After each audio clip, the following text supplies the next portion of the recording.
Welcome to VVW news. ఉత్తరాంధ్రకు ఎన్టీఆర్ గుర్తింపు తెస్తే అభివృద్ధి మాత్రం చంద్రబాబు హయాంలో జరుగుతుందని ఎమ్మెల్యే గంటా శ్రీనివాసరావు చెప్పారు. విశాఖలో GMR Mansas aviation edu city ఒప్పంద కార్యక్రమంలో గంటా పాల్గొని మాట్లాడారు. అభివృద్ధి ప్రణాళికల అమల్లో చంద్రబాబే నిద్ర పోనివ్వరంటే ఇప్పుడు లోకేష్ అసలే పడుకోనివ్వడం లేదన్నారు. సోదరి ఐతి గజపతిరాజు గారికి, ఈ కార్యక్రమంలో పాల్గొంటున్న పెద్దలు, మనందరం కూడా ఎంతో గౌరవించుకునే వ్యక్తి, మరి ఈరోజు గోవా గవర్నర్గా మనందరికీ అభిమాన నాయకులు అశోక్ గజపతిరాజు గారికి, మిత్రులు ఆంధ్రప్రదేశ్ అసెంబ్లీ స్పీకర్ సోదరులు అయ్యన్న పాత్రుడు గారికి, ఈనాటి ఈ కార్యక్రమానికి ప్రత్యేకంగా సివిల్ ఏవియేషన్ మినిస్టర్గా మరి ఎంతో బాధ్యతలో ఉండి ఇక్కడికి ముఖ్య అతిథిగా చేసిన సోదరులు రామ్మోహన్ నాయుడు గారికి, మరి ఈ కార్యక్రమం సాకారం కావడానికి ఏదైతే మానసాస్తో మొత్తం కూడా ఎంఓయూ చేసుకుని ఈరోజు ఒక మంచి కార్యక్రమానికి శ్రీకారం చుట్టిన జిఎంఆర్ గ్రూప్ చైర్మన్ సోదరులు రాజు గారికి, మరి సెంటర్ ఆఫ్ అట్రాక్షన్ ఇదంతా కూడా ఈరోజు ఇక్కడ అవుతుందంటే దానికి కారణం ఏంటో తెలుసు. మన యువ నాయకులు హెచ్ఆర్డీ మినిస్టర్గా ఉన్న లోకేష్ గారికి, అలాగే కార్యక్రమంలో పాల్గొంటున్న అధికారులు, అనధికారులు, ముఖ్యంగా చాలా మంది స్టూడెంట్స్ వచ్చారు. అందరికి కూడా అభినందనలు, ధన్యవాదాలు కూడా తెలియజేసుకుంటా ఉన్నాను. ఒక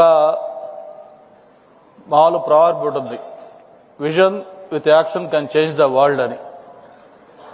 ఏదైనా కొత్త అవకాశాలు వస్తే దాన్ని అందిపుచ్చుకోవడంలో మన ప్రీతం ముఖ్యమంత్రి చంద్రబాబు నాయుడు గారు ఎప్పుడు కూడా ముందుంటారు.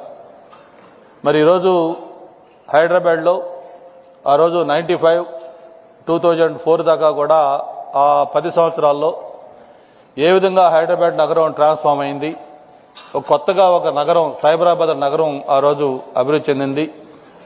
మైక్రోసాఫ్ట్ లాంటి కంపెనీలని హైదరాబాద్ తీసుకొచ్చి ఐటీ అంటే హైదరాబాద్ గుర్తొచ్చే విధంగా చేసిందో అవన్నీ కూడా మనం కళ్ళ ముందు చూసాం. నాకైతే బాగా గుర్తు, నేను 99 ఫస్ట్ అప్పుడు అనకాపల్లి ఎంపీగా ఉన్నప్పుడు స్వర్గీయ ఎర్రనాయుడు గారితో కలిసి ఢిల్లీలో 5 సంవత్సరాలు అక్కడ ఉన్నప్పుడు సీఎంగా చంద్రబాబు నాయుడు గారు ఢిల్లీ వస్తే దేశ రాజకీయాలంతా కూడా ఆంధ్రప్రదేశ్ ఏపీ భవన్లో ఉండే.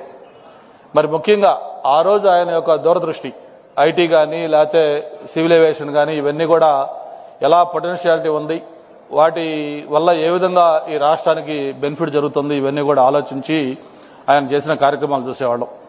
ఒక ముఖ్యమంత్రి ఎవరైనా ఢిల్లీకి వస్తే ఎప్పుడో 2 నెలలకో 3 నెలలకు ఒకసారి వస్తే ఆ కన్సర్న్డ్ పీఎంనో లేకపోతే ఒక మినిస్టర్నో కలిసి వెళ్ళిపోతారు. కానీ చంద్రబాబు నాయుడు గారు ఎప్పుడూ ముఖ్యమంత్రిగా ఢిల్లీ వచ్చినా కూడా అందరూ మినిస్టర్లకి టెన్షన్ అన్నమాట. అక్కడ కనీసం 15-20 మంది ఆ ఒక రోజులో కలవటం. మార్నింగ్ 8కి స్టార్ట్ అయితే నైట్ 11-11:30 కూడా. ఆ రోజు సివిల్ ఏవియేషన్ మినిస్టర్గా మన రూడీ గారని ఒక ఆయన ఉన్నారు. ఆయన దగ్గరికి వెళ్ళాలి, GMR airport Hyderabad Shamshabad airport గురించి అని చెప్పినప్పుడు అప్పుడు ఎర్రనాయుడు గారు తర్వాత అందరూ కూడా అక్కడ ఉన్నప్పుడు అన్నారు, సార్ మీరు అవసరం లేదు, మేము వెళ్ళి మామూలుగా ఆయనకి చెప్తాం, రెప్యుటేషన్ ఇవ్వండి అంటే, లేదు నేను వస్తానని చెప్పని స్వయంగా సీఎంగా ఉండి ఆయనే ఆ రోజు సివిల్ ఏవియేషన్ మినిస్టర్ గారి దగ్గరికి ఆ బిల్డింగ్కి వచ్చి ఆ రోజు ఎయిర్పోర్ట్కి కావాల్సిన అనుమతులు కానీ కొన్ని ఏదైతే ఆ బెనిఫిట్స్ అయ్యేవాలో అవన్నీ కూడా కావాలని చెప్పని స్వయంగా ముఖ్యమంత్రి గారు వచ్చి తీసుకుంటే ఈరోజు మన కళ్ళ ముందు శంషాబాద్ ఎయిర్పోర్ట్ కనిపిస్తా ఉంది. మరి ఆ కేటగిరీలో ఈరోజు వరల్డ్లోనే బెస్ట్ ఎయిర్పోర్ట్గా ఆ రోజు శంషాబాద్ ఎయిర్పోర్ట్ తయారైందంటే అది ఆ రోజు ఆయన ఆలోచన.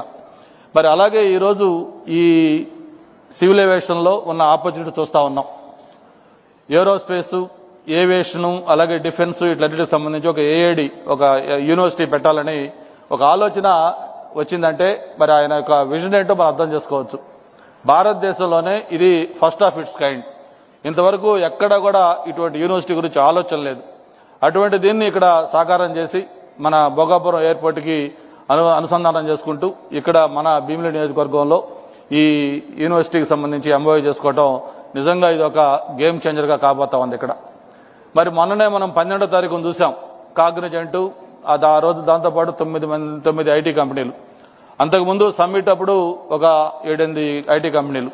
ఇప్పటికే గూగుల్ అలాగే meta, Reliance, Sify, TCS, Cognizant, Accenture, you name any company ఇవన్నీ కూడా ఈరోజు ఆంధ్రప్రదేశ్ వైపు వస్తా ఉన్నాయి. ఒక్క 5 సంవత్సరాలు 19 to 24 ఏ విధంగా రాష్ట్రం పరిశ్రమలు అంటే భయపడి పారిపోయే విధంగా ఆంధ్రప్రదేశ్ ఉండిందో మళ్ళీ ఈ 18 నెలల్లో మళ్ళీ ఆ ఎకో సిస్టమ్ అంతా కూడా తీసుకొచ్చి ఆంధ్రప్రదేశ్ వైపు అందరూ చూసే విధంగా చేస్తా ఉన్నారంటే అది మన ప్రీతం ముఖ్యమంత్రి చంద్రబాబు నాయుడు గారి యొక్క విజన్. దానికి తోడు ఈరోజు యువ నాయకులు లోకేష్ బాబు గారి యొక్క ఎగ్జిక్యూషన్. ఏదైనా ఒక ఇది చేయాలంటే దానికి ఖచ్చితంగా ఆ స్పీడ్ ఆఫ్ డూయింగ్ బిజినెస్ ఈరోజు మనకు ఆంధ్రప్రదేశ్లో కనిపిస్తా ఉంది. అందుకే అన్ని పరిశ్రమలు కూడా మన వైపు వస్తా ఉన్నాయని చెప్పిన కూడా తెలియజేసుకుంటూ రేపు మార్చిలో గూగుల్ కూడా మళ్ళీ ఫౌండేషన్ వేసుకోపోతా ఉన్నాం. ఇట్లాగా ఒక ఉత్తరాంధ్రకే కాదు భారతదేశానికే విశాఖపట్నం అనేది ఒక డేటా సెంటర్గా, ఒక ఐటీ హబ్గా మారిపోతా ఉంది. ఇప్పుడే రాజు గారు చెప్పినట్టుగా జిఎంఆర్ చైర్మన్ గారు ఏదైతే సివిల్ ఏవియేషన్ లో అపారమైన ఆపర్చునిటీస్ ఉన్నాయి, భవిష్యత్తు అంతా కూడా ఏవియేషన్ రంగందే. ఒకప్పుడు విమానం అనేది లగ్జరీ, ఆ తర్వాత కంఫర్ట్ అయింది, ఈరోజు ఇట్స్ నెసెసిటీ. మనం వితౌట్ విమానం మనం లైఫ్ ఊహించుకోలేకపోతా ఉన్నాం, అంతా నెసెసిటీ అయిపోయింది. కాబట్టి ఇటువంటి ఏవియేషన్ రంగంలో ఏదైతే ఎగ్జాక్ట్ గా నీడ్ ఆఫ్ ద అవర్ ఈరోజు పైలట్లు కావచ్చు, టెక్నీషియన్స్ కావచ్చు, ఇతర ఇంజనీర్స్ కావచ్చు, ఇవన్నీ కూడా ఏ కావాలో అవన్నీ కూడా తయారు చేసే ఒక ఎంఓయు యూనివర్సిటీకి సంబంధించి ఈరోజు ఇక్కడ చేసుకోవటం చాలా చాలా సంతోషం. మరి ఎప్పుడు కూడా లోకేష్ బాబు గారు ఎప్పుడు ఏ ఫౌండేషన్కి వచ్చినా కూడా ఒక టైం ఫ్రేమ్ చెప్తా ఉన్నారు. 12 months అనే వాళ్ళంటే లేదు 11 months 29 days లో మళ్ళీ నేను వచ్చి రిబ్బన్ కట్ చేస్తానని చెప్పని. సేమ్ దీన్ని కూడా మళ్ళీ మీరు ఖచ్చితంగా ఇది మళ్ళీ 1 year లో ఈ ఎలాగైతే ఎయిర్పోర్ట్ నెక్స్ట్ జూన్ జూలైకి కంప్లీట్ చేస్తా ఉన్నారో దీన్ని కూడా అదే స్పీడ్తో మీరు ఎట్లాగో మీకు ఆ రికార్డు ఉంది, ట్రాక్ రికార్డు, దీన్ని కూడా కంప్లీట్ చేసి మళ్ళీ గౌరవ ముఖ్యమంత్రి గారు అలాగే వీలైతే ప్రైమ్ మినిస్టర్ గారు కూడా తీసుకొచ్చి దీన్ని గ్రాండ్ గాలా ఓపెనింగ్ పెట్టుకోవాలని కూడా కోరుకుంటూ మరొకసారి జిఎంఆర్ గారి చైర్మన్ గారికి కూడా ఈ సందర్భంగా రాజు గారితో పాటు మల్లికార్జున గారు కూడా ఉండుంటే బాగుండేది. డెఫినెట్ గా ఇనాగరల్కి ఆయన వస్తారని కూడా ఆశిస్తూ